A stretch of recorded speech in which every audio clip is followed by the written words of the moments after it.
Mustard Seed began in a squatting community opposite the University Hospital in 1978.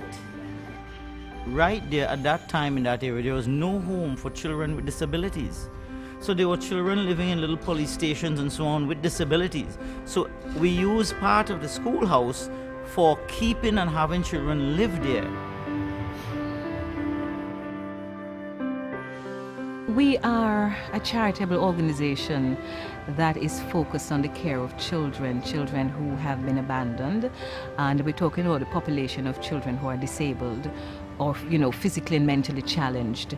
These are the kids who we take care of, as well as children who are HIV positive, children in need, pregnant teenage girls who are in crisis, who have been abandoned, who have nowhere to go. These are our population, our constituents. We take them in and we provide for them.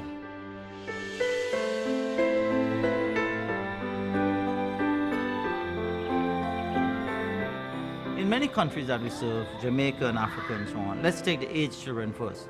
Many of our children, their parents who we have, or probably all of them, their parents have died from AIDS. In fact, it's not parents, many times a single mother. When this mother has AIDS, let's say, she dies, the community has a taboo against AIDS. We have found a child, you may have seen in Jerusalem, found in a pigsty in Montego Bay. Another child found tied to a tree. Because of this social systems that we have that break down health-wise, these are not captured in the first instance. So they're left there until some social worker by chance comes up or a community member call. Every child that comes into the world is a gift to us, and we have to take care of them. We have to empower them.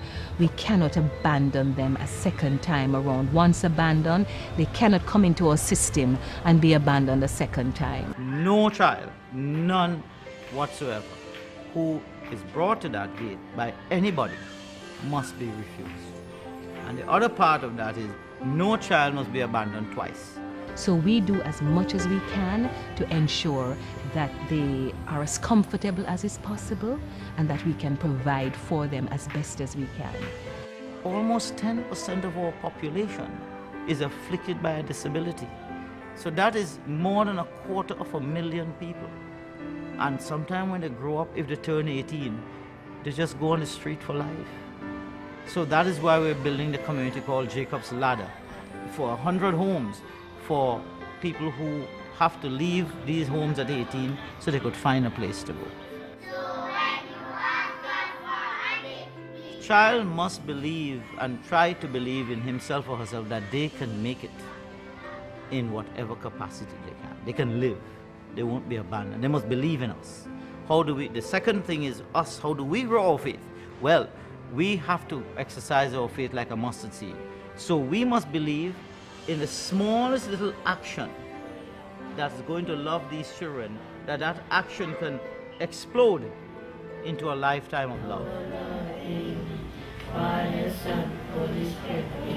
The difference with mustard seed is that we don't just try to provide, room and board for them, but we also focus on the spiritual needs of the individuals. These areas are not to be seen as places or places of depression. They must be places of hope. The theme is, He is here, and He is here. Faith is the most exciting component of what we are doing. Whatever it takes, we have to try and do our best